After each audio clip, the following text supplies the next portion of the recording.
When Janet Kavaná's husband deprived her and her 3 young children of a home and food, the woman only had one place to go, her mother's former country house. But when she got there, something surprising from the past awaited her. The car rocked with each sharp turn in the dirt road. The Kavaná family had traveled to a small country town during the summer. There wasn't much in the way of urban infrastructure, but the scenery was stunning. Along the route, there were many lakes and other lush vegetation. Janet knew the place well and was surprised that the roads had changed a little over the years. Her 3 kids were sleeping in the back seat and weren't particularly interested in what was happening outside of the window. They were all exhausted from the trip and everything they had been through over the past few months. Janet drove the rental car while fighting back the tears. It had been months since the woman had been able to keep her head straight without the help of medication. She only prayed to God that her children would not notice her desperation. Then Janet pulled into a driveway. "Here we go, Rick, Nate, and Milla. This is it," the mother announced, recapturing their attention. Deserted house. It was obvious that nature was in charge of beautifying the area because wildflowers were growing everywhere, and the weeds were a little high. Rick said, "Mom, it looks like a house from a horror movie." Taking a step back, Milla reacted, "Oh, that's scary." Janet knew that the kids wouldn't be interested in the location immediately, but she hoped that they would see how important it was. "It's only temporary, right? We'll figure it out," the mother said as she prepared to close the car, pick up her bags, and walk to the door. Even though they were unconvinced, the kids went ahead and ran around. Janet was counting on her children's curiosity and the chance to go on adventures to keep them busy after all the terrible things that they had been through.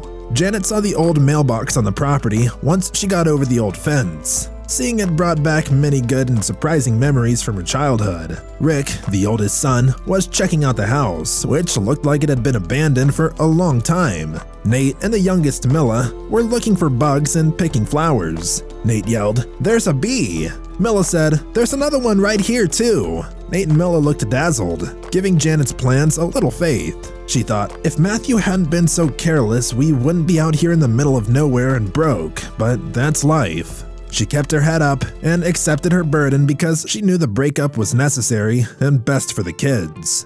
10 years of marriage had become very intense. When Janet first met Matthew, he was 23. He was a highly ethical and prosperous businessman. If necessary, he stayed late at work or used part of the weekend to catch up on spreadsheets and payments. Even so, he would always sit next to her in the evening, crack open a beer or a whiskey, and unwind after a day of stress at the office. It gave her security, and it seemed that Matthew managed to balance his life. Their dating lasted 2 years, and she was also able to establish herself professionally. They were not wealthy or millionaires, but had an inevitable income in their circle of friends and family. When everything appeared stable, they decided to marry. After the party, Matthew honored a promise he made to the company's employees, which would each receive a liter of whiskey as souvenirs. It was the groom's favorite drink and a sign of the success of his business. Unfortunately, his wastefulness started to attract people with a lot of power. But these people had habits that would hurt Matthew. Matthew was already gambling and placing small bets in casinos before the birth of his first child, Rick. When he lost, he was frustrated, but he always claimed that the amount was insignificant, and when he won, which wasn't often, he told his family and coworkers that he could predict what would happen. By the time his youngest child, Milla, was born, he was already a high roller. Janet became concerned because he was risking substantial sums of money. She sometimes quarreled with her husband about this, but he said the family's finances were fine because he knew what he was doing and was responsible. Janet was afraid, but it didn't take away Matthew's reason. After all, nothing for the children and the couple at home was missing. Also, he continued to wake up early every day and work hard. "Betting is my hobby. It's entertainment for me to relax, my dear," he would say. "I may lose a few bucks, but when I get it right, it'll be good for everyone." The fact is, if he had known that such a bad habit would destroy his family, perhaps he would have listened to his wife. Janet's mother, Phyllis, knew about Matthew's bets and didn't think it could end well. She couldn't fully express her misgivings because, of course, the money was her son-in-law's. But she feared that a disaster was likely and that it would impact both her daughter and her grandchildren. "What are you going to do if one day he loses everything, my daughter? Are you going to support him with our family money?" she once asked Janet. "He'll not lose everything. The gambling money's not the money that keeps the family going, Mom," she replied. Phyllis said she prayed she was right. During one of his gambling binges, Matthew put down a lot of money and won a jackpot. He took his whole family to Disney with the prize money to show everyone that this was just a hobby and that he had everything under control. They were 4 enchanted days for Janet, Rick, Nate, and Milla, who were still very young. Janet thought if her husband gave them a surprise like that, it must be true that their business and personal money were safe. The problem was that after Matthew won a jackpot, he felt even more sure of himself and began to bet more and more. This made sense to his gambler's logic. The more money he put at risk, the larger the reward would be. Except that Matthew never won again. On the contrary, he lost several times in a row, always thinking he would win the next time. Finally, his losses got so bad that he had to borrow a lot of money from his business. He had to fire 8 high-level employees at once and announce an emergency restructuring to avoid publicly admitting that his gambling addiction had caused him to bet money he didn't have. Matthew had to sell his whole share of the business to his partner so that he could pay his bills at home. He was no longer the owner of the company.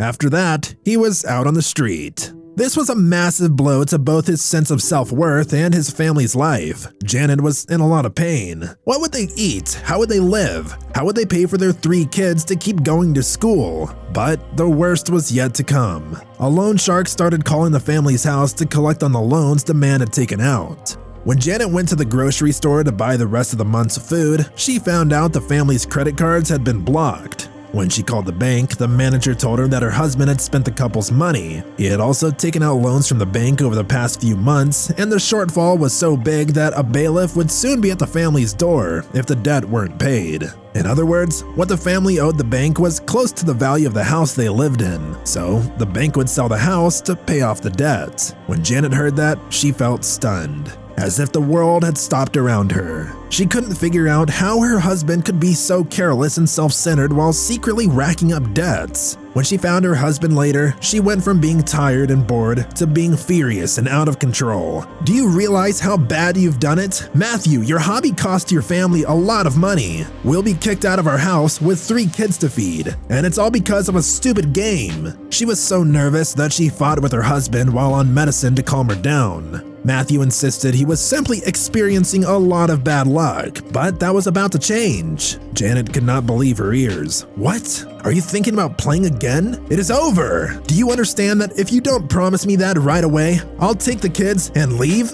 Matthew bowed his head in recognition that Janet was being serious. He remained silent for a while before promising to change, but he begged his wife to stand by him and not leave. She wanted to sell it before it was auctioned. That way she would get a better value on it, making it possible to settle the debt with the bank fully, but only part of what her husband owed the loan shark, who was calling the family members every day. Where are we going to live now? She wondered as she looked around the rooms and thought about the children. Janet took a deep breath and explained what had happened to her mother. She was mortified and wanted to disappear from the face of the earth. She never imagined it would get this low. She asked to access family money and to pay the loan shark.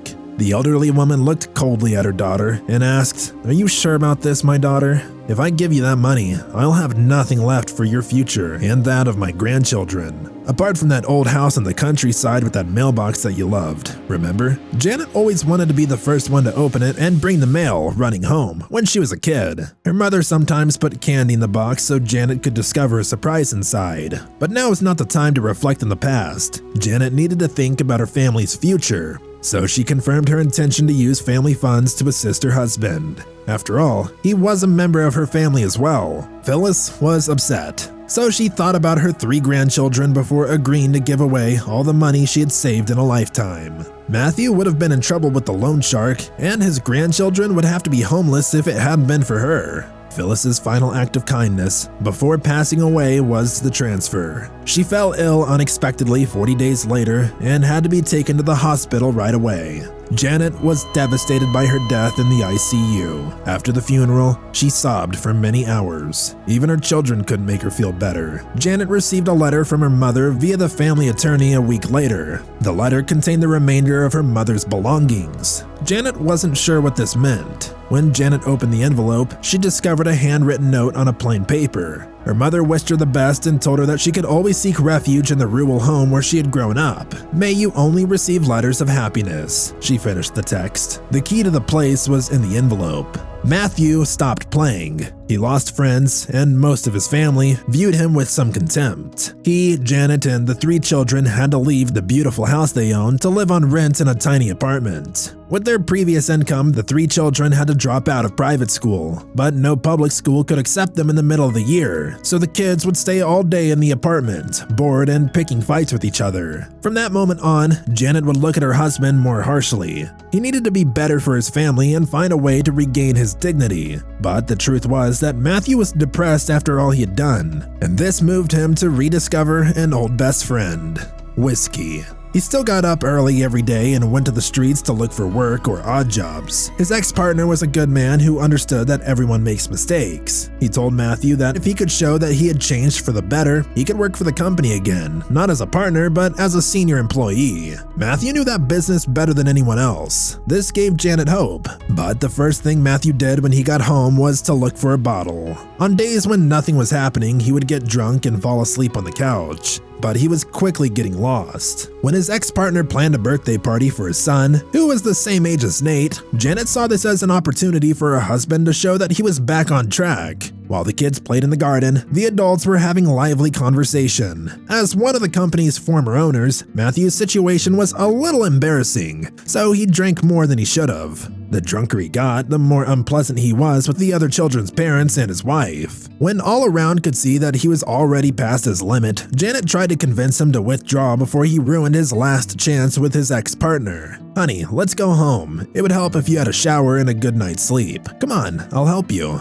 But then he told Janet to shut up and said he wouldn't do what she wanted, which got everyone's attention. "You think just because you helped me once, you're going to boss me around now? Remember, I'm the one who supported you until yesterday, you ingrate," he said for everyone to hear. She felt humiliated and didn't know where to look. The guests were uneasy, and Matthew's ex-partner appeared to be sad and disappointed in him. That was the biggest embarrassment of Janet's life. She was devastated. Back in the small apartment where they lived, she tried to go over her whole life in her head and understand how she had let it get this far. Sad and angry, she found no other way out but to separate from her husband. Matthew was sinking his life in the mud, and the 3 children did not deserve to fall along with him. When the divorce papers arrived, it was as if Matthew had already been waiting for them. Quite unceremoniously, he signed the paperwork as if he were a victim escaping from a problematic marriage. All that was left for Janet to do was to take the children and go inland to her family's old house.